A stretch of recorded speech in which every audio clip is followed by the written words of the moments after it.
Fala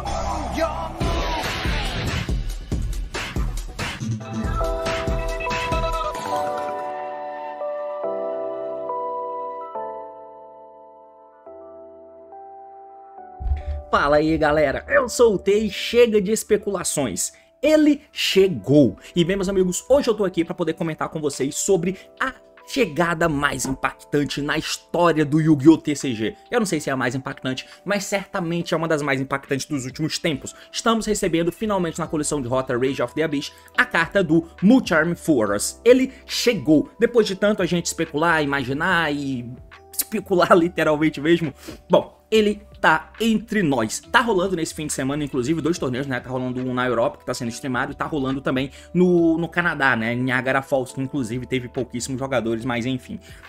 E aí, cara, esse bicho chegou e o impacto dele é absurdo, absurdo dentro do jogo. A ponto de ditar tendências, ditar decks que serão usados, ditar decks que poderão sair do topo do meta, ditar techs a serem usadas e endboards no final. Ele é muito impactante. Esse cara muda tudo. Então, eu pretendo trazer uma sériezinha de vídeos comentando um pouco sobre o Mulcharm, tá? Sobre uso de techs, sobre as engrenagens, as engines que são boas versus eles, as engines que são ruins, mas eu vou trazer uma mini sériezinha com alguns 3, 4 vídeos comentando individualmente sobre o Mulcharm. Hoje a gente vai comentar simplesmente sobre a chegada e alguns aspectos gerais, porque esse desgraçado chegou. Se prepara meus amigos, porque o assunto é esse. Partiu então, vamos lá. Muito bem, então aqui, antes da gente poder fazer qualquer coisa, antes da gente poder comentar sobre cartas e tal, a gente vai só passar aqui rapidinho sobre um fator muito importante,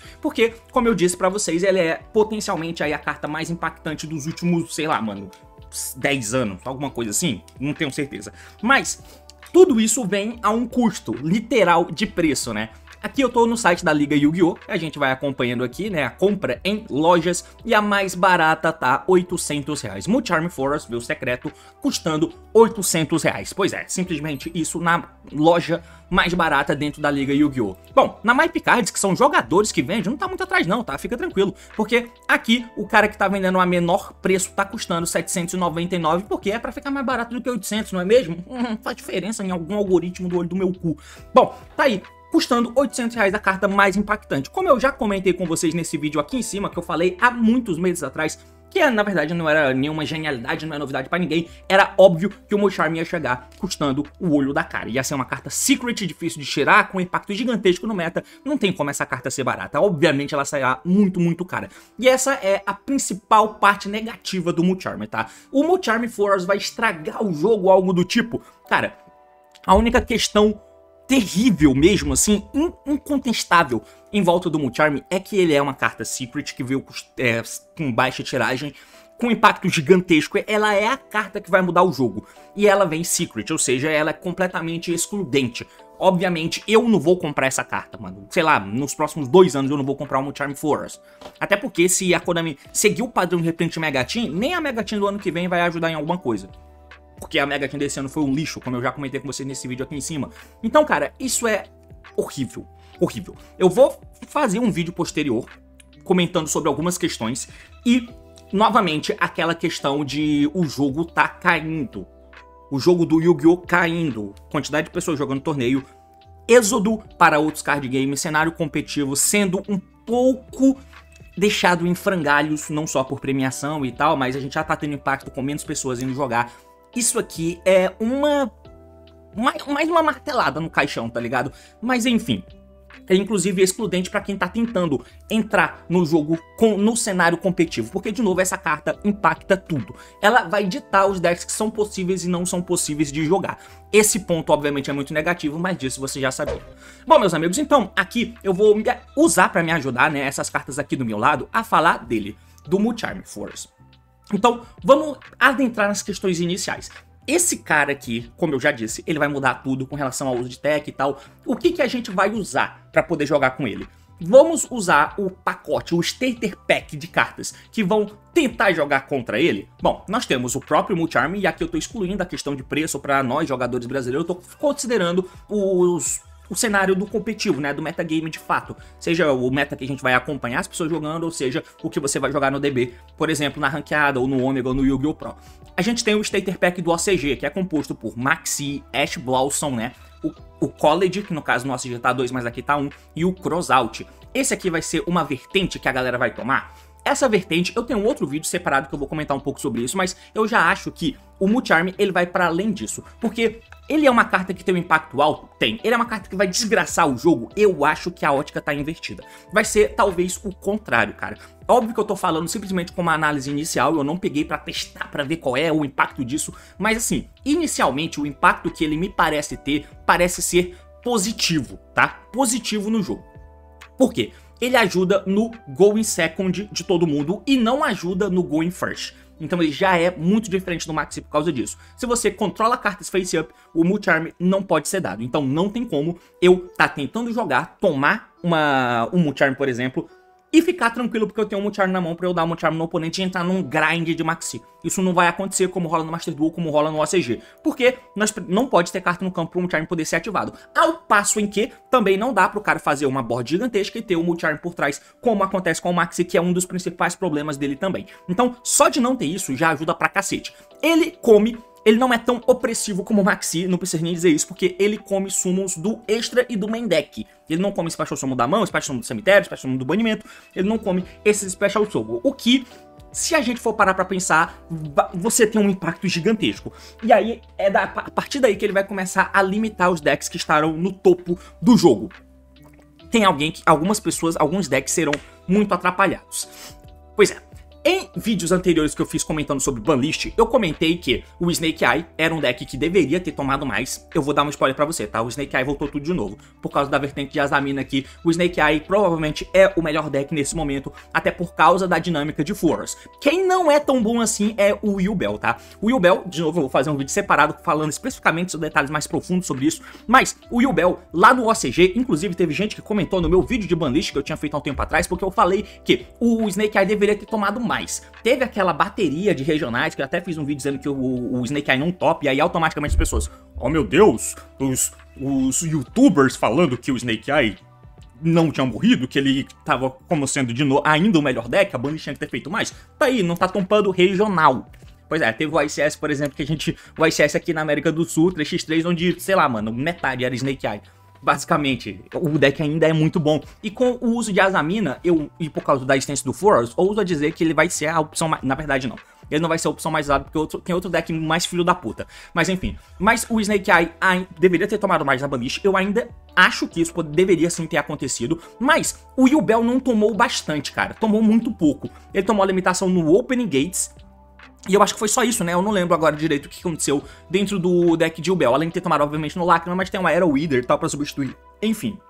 Mas, uma argumentação que uma pessoa deixou, que foi uma boa argumentação, tá? É dizendo que, Potter, você mesmo fazendo os reportes do OCG, você disse que lá no OCG o Yubel estava sendo usado e ele deixou de ser usado naturalmente, por pura power creep depois do lançamento de Rota. E é verdade, lá no OCG lançou o Fiendsmith, ele estava sendo usado com o Yubel, além de Snake Eye também, e eles eram os principais decks do formato por algum período de tempo.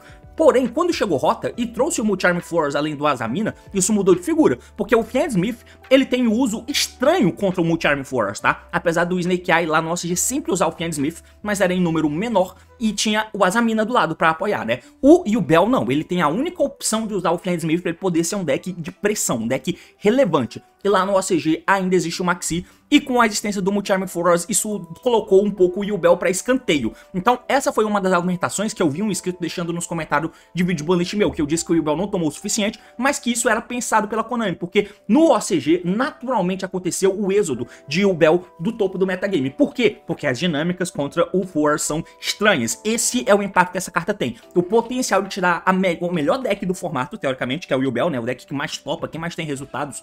Vide o último ICS lá que o cara do Team Samurai ganhou.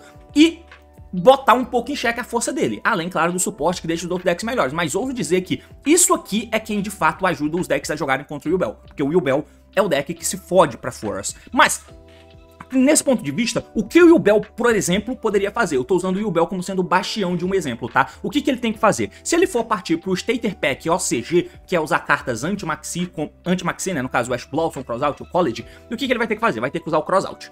O Crossout, ele tem uma dinâmica de uso bem interessante.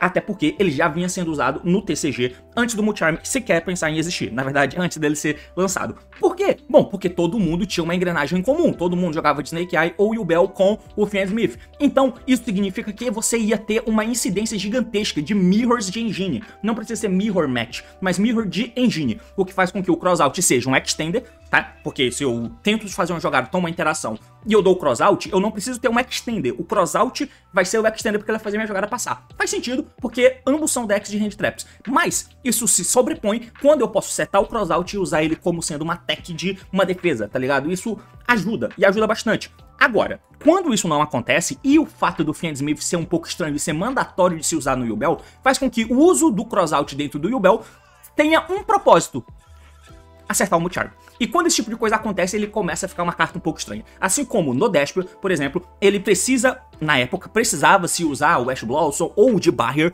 one-off no side deck com crossout, porque eu preciso dar o crossout no Debarrier para eu não perder. Quando esse tipo de corrida acontece, fica bem estranho, porque as coisas precisam se alinhar.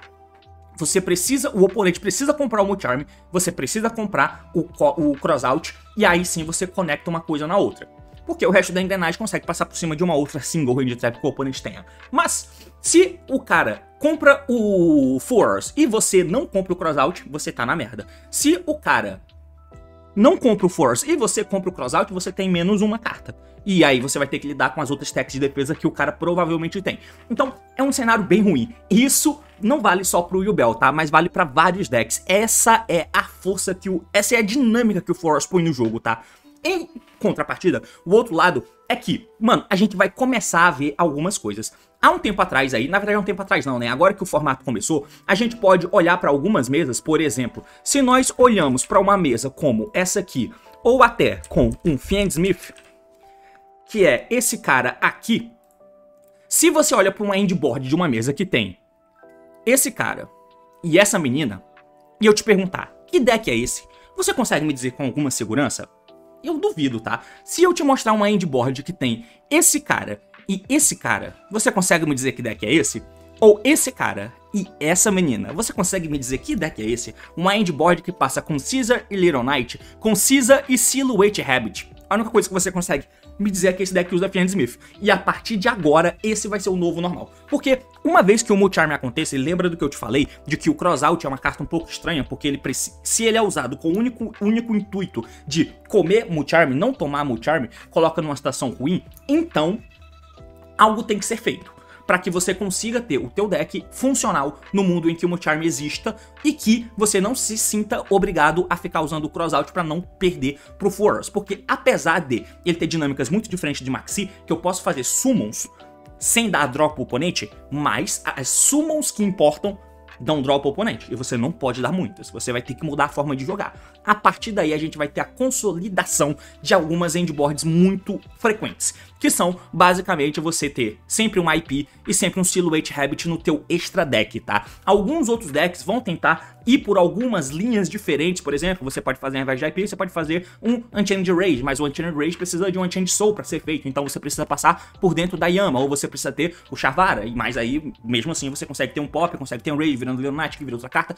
tem vertentes, mas a coisa que todo mundo vai ter no deck dele é, mano, um IP que vira Little Knight ou um Silhouette Rabbit com o Azurune, e esse aqui é uma das coisas que o deck que o Multi-Arm vai promover no jogo, essas endboards. Por quê? Por que ter? Bom, o que o Yubel, por exemplo, lá no OCG, ele é um deck que cabia menos techs do que os demais decks. No TCG a gente usa muita tech, né? Mas lá no OCG, ele era um deck que visivelmente, para caber 40 cartas e ter chance de abrir de Maxi, você usava menos cartas no deck, o que fazia com que o espaço de deck fosse menor do que nos outros decks, que era muito maior e você tinha uma incidência muito maior de precisar usar Fiend Smith. No TCG, isso não existia, então o Yubel pode extrapolar de 45, 46 cartas, por exemplo, mas continua usando o número alto de hand trap.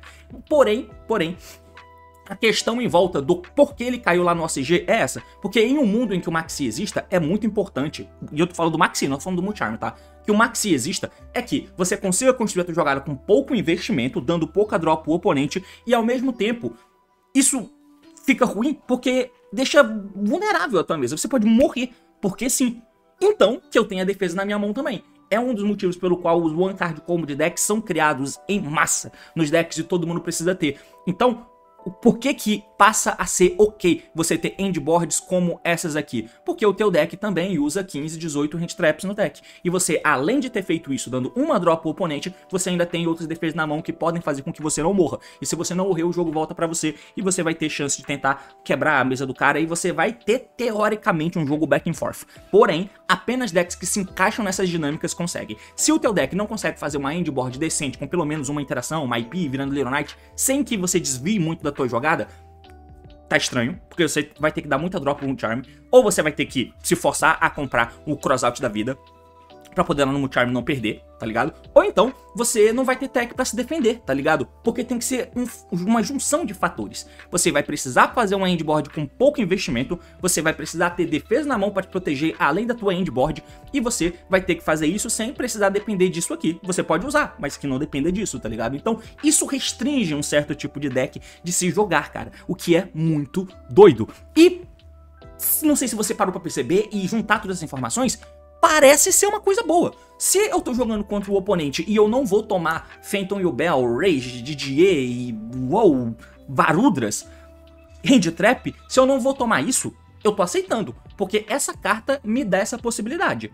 Se eu consigo dar essa carta e o oponente não estourar a minha cara pra eu não perder porque eu perdi no dado, parece algo bom. E, de novo, o cara não consegue comprar ela na mão inicial, fazer mesa e me dar essa carta. Ele não pode, porque o Mucharm não pode ser ativado com o campo ocupado. Então, parece ser dinâmica interessante, velho. Os decks precisam se adaptar. Aí é que entra a parada. O Mucharm muda tudo. Tudo. As cartas que você vai usar, mas eu acho que o jogo precisa ser podado em volta disso. Por exemplo, qual é a maior desgraça nesse mundo aqui, como eu falei pra vocês? É você fazer uma mesa fraca porque você tomou o Mucharm, é você ter tech na mão pra se defender, pro jogo poder voltar pra você. Mas nada adianta se eu ficar tomando isso aqui e ficar morrendo. Se eu tomar isso, fazer uma IP e morrer, de que adianta? Aí é que entra o Tenpai, e não só o Tenpai, mas aceleradores de jogo, que eu acho que o jogo precisa se adaptar para, tá ligado? O que precisa ser evitado no mundo, e aí entra design de carta, design de banlist e tal, é que não fique acontecendo dinâmicas de você tá colocando uma carta que impacta todo mundo. Todo mundo tem que usar, todo mundo tem que se adaptar a isso. O primeiro ponto é que ela não deveria ser secret, deveria ser uma rara, uma comum. Deveria. Essa carta aqui deveria. E se ela fosse comum, ela seria uma comum de R$50, com certeza. Mas enfim.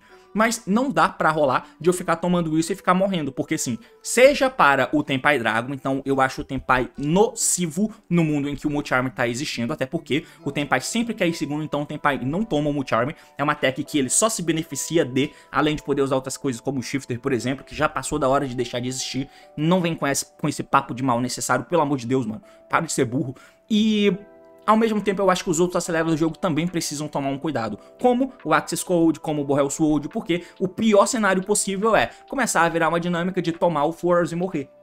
O que precisa acontecer, isso pode acontecer porque você está usando o deck errado, mas o que precisa acontecer é as pessoas se adaptarem ao uso dos decks. Primeiro é ter a carta, que é a parte mais difícil, mas depois se adaptar o uso de decks no mundo em que o Mucharm existe. É claro que você não vai tomar o Mucharm todo santo jogo, né? Tem uma porcentagem, ele é só tree-off, cara. Além do cara poder usar, é claro, o outro Mucharm, que é o Pearl, pra poder comprar o Forest, tem, sim, tem essa possibilidade. Mas você não vai tomar todo o jogo. Porém, não dá pra depender de quando você tomar, você tá fudido. Você pode jogar tudo pra cima e tentar arriscar dessa forma, mas não é o jeito correto de se jogar. E isso vai restringir tudo. E o pior cenário é isso ficar acontecendo direto e você ficar morrendo porque sim. Então o jogo precisa de um trabalho de um design maior, de um cuidado maior, de uma lapidação maior pra isso não ter um impacto a longo prazo, tá? Então é uma coisa importante que a gente precisa ter. Porém, visto tudo isso que eu te falei, quais são os decks que mais se beneficiam disso? Decks mid-range.